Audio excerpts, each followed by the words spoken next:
はいどうも、あきです。今日はキットカット再現していきたいと思います。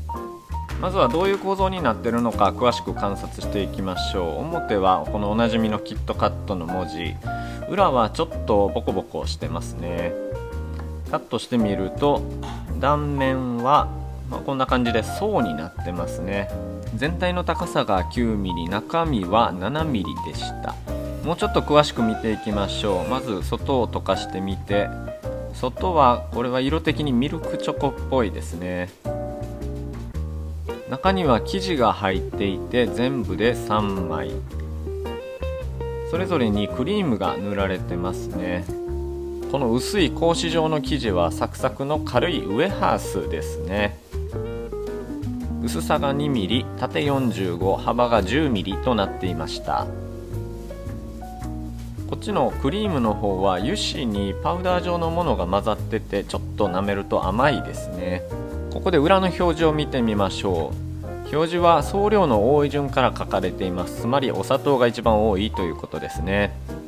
ミルクチョコに使われているのは砂糖と全粉乳、カカオマス、多分植物油脂が入っててココアバターですね。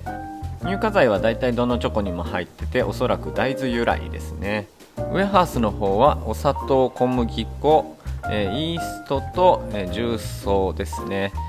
重曹だけだと苦くなっちゃうので、イーストでも膨らましてるって感じでしょうかね。ちなみにこのイーストフードっていうのはイーストの働きを助けるだけのものなので今回は使いません。そして最後にクリームの部分、多分乳糖と、植物油脂とココアパウダーが入ってるのかなという感じですね。はっきりしたことは公表されてないので予想でしかないんですけど、とりあえずこんな感じで進めていきたいと思います。外観の再現に使うのはこちらの食品用シリコン、メイドインチャイナ。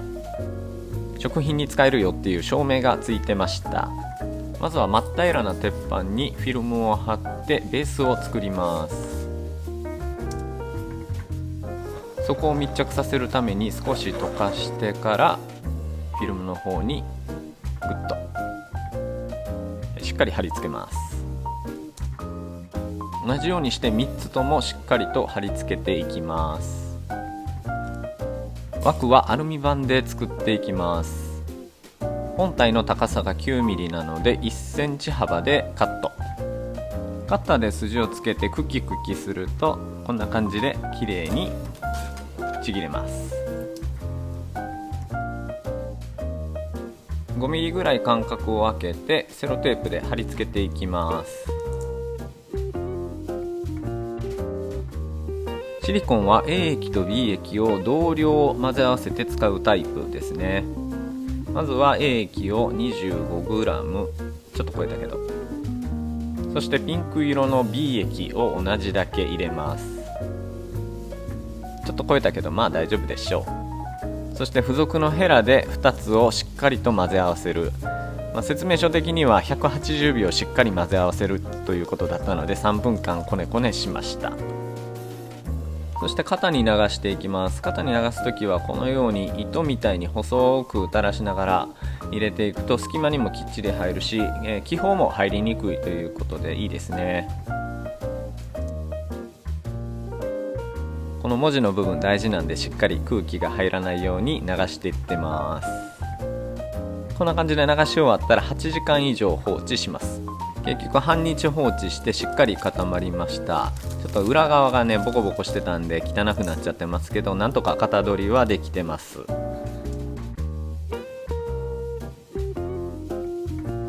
文字の方もしっかり転写されてるので型の方は成功。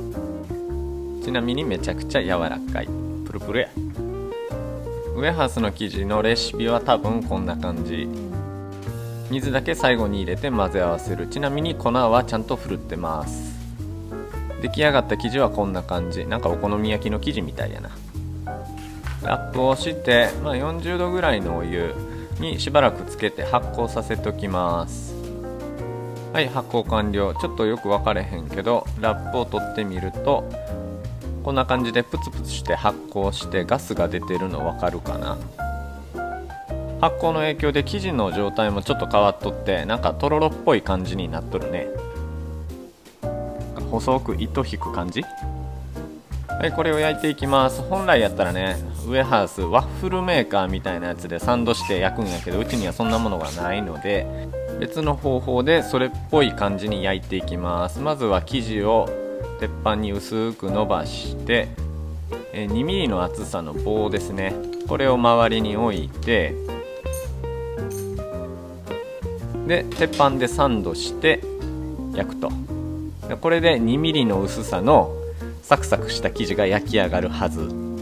180度に予熱したオーブンで結局20分焼きました。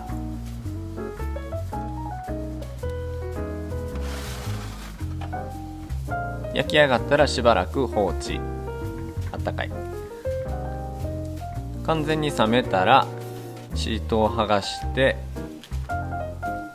はい、薄い生地の完成。ちょっと焼き色ついちゃってるけど 2mm のサクサクした生地が出来上がりました。はい、サンドクリームいきます。レシピは多分こんな感じ。手に入りやすい植物油脂がショートニングだったのでこれ使ってます。全部いっぺんに測って混ぜ合わせると、こんな感じのクリームになると。はい、生地カットしていきます。ちょっと割れやすいのでカットかなり難しいんですけども、 60×45mm を3枚切り出していきます。でさっきの生地を薄くフラットに塗って、別の生地でサンド。これで中身のウエハース部分は完成ということですね。しっかり押さえて、厚みが 6mm でちょっと薄かった。しっかり冷やし固めたら 10mm 幅でカットしていきます。ちょっと割れたけど大丈夫。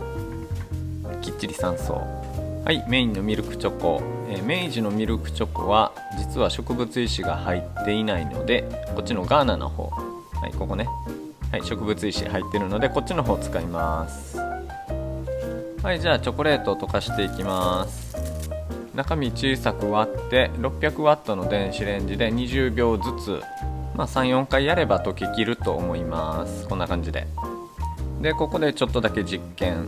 植物油脂が入ったチョコレートってテンパリングっていう温度調整が必要なくなる可能性があるんやけども、果たしてそうなのかどうか。